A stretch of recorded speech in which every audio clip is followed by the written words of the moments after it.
नारायणं नमस्कृत्यं नरं चैव नरोत्तमं देवीं सरस्वतीं व्यासं ततो जयमुदीरयेत्।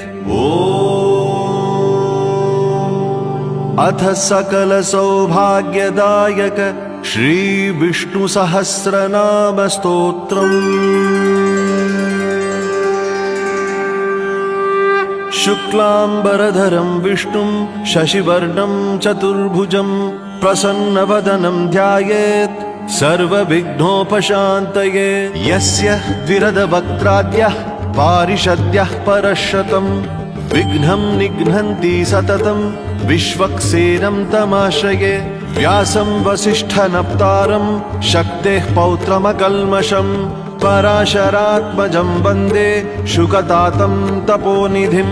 व्यासाय विष्णुरूपाय व्यासरूपाय विष्णवे